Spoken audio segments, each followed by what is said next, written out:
ಇನ್ನು ಮಂಗಳೂರಿನ ಸುಹಾಸ್ ಶೆಟ್ಟಿ ಕೊಲೆ ಹಲವು ಅನುಮಾನಗಳನ್ನು ಹುಟ್ಟುಹಾಕಿದೆ.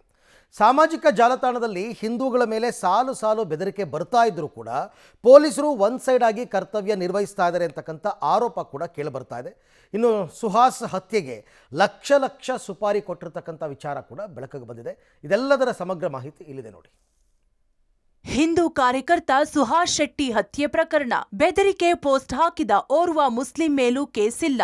ಬೆದರಿಕೆ ವಿಡಿಯೋ ಹಾಕಿದ ಹಿಂದೂ ಯುವಕನ ಮೇಲೆ ಎಫ್ಐಆರ್. ಪೊಲೀಸರ ನಡೆಗೆ ವ್ಯಾಪಕ ಆಕ್ರೋಶ.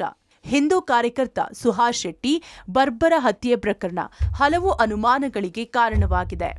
ಸುಹಾಸ್ ಕೊಲೆ ಆಳುವ ಸರ್ಕಾರ ಮತ್ತು ಅಧಿಕಾರದಲ್ಲಿರುವ ಪೊಲೀಸ್ ಇಲಾಖೆಯ ಮೇಲೆ ಮೊದಲ ದಿನದಿಂದಲೂ ಅನುಮಾನಗಳನ್ನ ಪ್ರಶ್ನೆಗಳನ್ನ ಹುಟ್ಟುಹಾಕಿದೆ.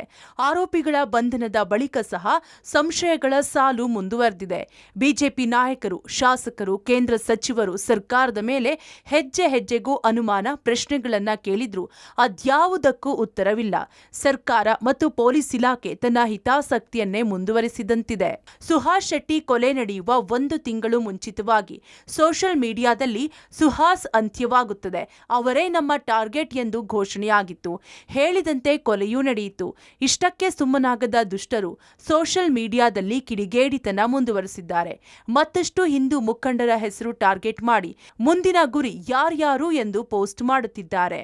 ರಾಜ್ಯ ಕಾಂಗ್ರೆಸ್ ಸರ್ಕಾರ ಹಿಂದೂ ವಿರೋಧಿ ಎಂಬ ಆರೋಪಗಳು ಇದ್ದರೂ ಅದ್ಯಾವುದನ್ನು ಕಿವಿ ಮೇಲೆ ಹಾಕಿಕೊಳ್ಳದೆ ಸರ್ಕಾರ ತನ್ನ ಚಾಳಿಯನ್ನ ಮುಂದುವರೆಸಿದೆ.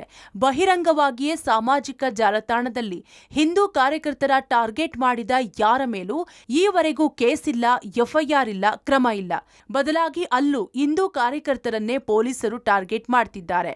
ಬೆಳ್ತಂಗಡಿಯ ತಣ್ಣೀರು ಪಂಥ ನಿವಾಸಿ ಧನುಷ್ ಪಕ್ಕಳ ಎಂಬಾತ ತನ್ನ ಫೇಸ್ಬುಕ್ನಲ್ಲಿ ಸೆಲ್ಫಿ ವಿಡಿಯೋ ಮಾಡಿ ಸುಹಾಸ್ನನ್ನ ಕೊಂದವರ ಮನೆಯಲ್ಲಿ ಯಾರ್ಯಾರು ಸಿಗುತ್ತಾರೋ ಅವರನ್ನ ಕೊಚ್ಚಿ ಕೊಲ್ಲುತ್ತೇವೆ ಎಂದಿದ್ದ ಈತನ ಪ್ರತಿಕಾರದ ವಿಡಿಯೋ ವೈರಲ್ ಆಗುತ್ತಿದ್ದಂತೆ ಗಂಟೆಯೊಳಗೆ ಬೆಳ್ತಂಗಡಿ ಪೊಲೀಸ್ ಠಾಣೆಯಲ್ಲಿ ಆತನ ಮೇಲೆ ಎಫ್ಐಆರ್ ದಾಖಲಾಗಿದೆ. ಸುಹಾಸ್ ಶೆಟ್ಟಿ ಹತ್ಯೆಗೆ ಲಕ್ಷಾಂತರ ರೂಪಾಯಿ ಫಂಡಿಂಗ್. ಫಾಜಿಲ್ ಹತ್ಯೆ ಪ್ರತಿಕಾರ ತೀರಿಸಿಕೊಳ್ಳಲು ಹಲವರಿಂದ ಫಂಡಿಂಗ್. ಪ್ರಭಾವಿ ಮುಸ್ಲಿಮರ ಬ್ಯಾಂಕ್ ಖಾತೆ ಮೇಲ ಕಾಕಿ ಕಣ್ಣು. ಫಾಜಿಲ್ ಹತ್ಯೆಗೆ ಪ್ರತಿಕಾರವಾಗಿ ಸುಹಾಸ್ ಶೆಟ್ಟಿ ಹತ್ಯೆ ನಡೆದಿದೆ ಅನ್ನೋದು ಈಗ ಜಗಜ್ಜಾಹೀರಾಗಿರುವ ವಿಚಾರ. ಈ ಸಂಬಂಧ 8 ಆರೋಪಿಗಳನ್ನು ಪೊಲೀಸರು ಬಂಧಿಸಿದ್ದಾರೆ. ವಿಚಾರಣೆ ವೇಳೆ ಫಾಜಿಲ್ ತಮ್ಮ ಆದಿಲ್ 5 ಲಕ್ಷಕ್ಕೆ ಸುಪಾರಿ ಕೊಡಲಾಗಿತ್ತು ಎಂದು ಸತ್ಯ ಕಕ್ಕಿದ್ದ.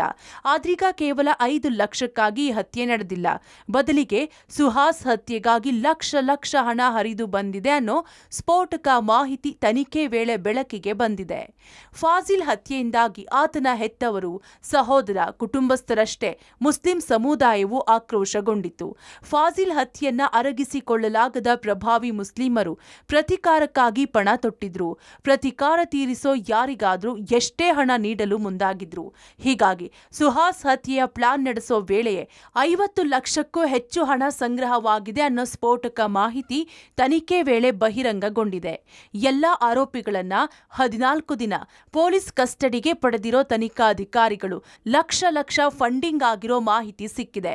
ಹೀಗಾಗಿ ಜಿಲ್ಲೆಯ ಪ್ರಭಾವಿ ಮುಸ್ಲಿಂ ಮುಖಂಡರ ವಿವಿಧ ಬ್ಯಾಂಕ್ ಖಾತೆಗಳನ್ನ ಪೊಲೀಸರು ಪರಿಶೀಲನೆ ನಡೆಸುತ್ತಿದ್ದು ವಿದೇಶದಿಂದ ಫಂಡಿಂಗ್ ಆಗಿರೋ ವಿಚಾರ ಬೆಳಕಿಗೆ ಬಂದಿದೆ.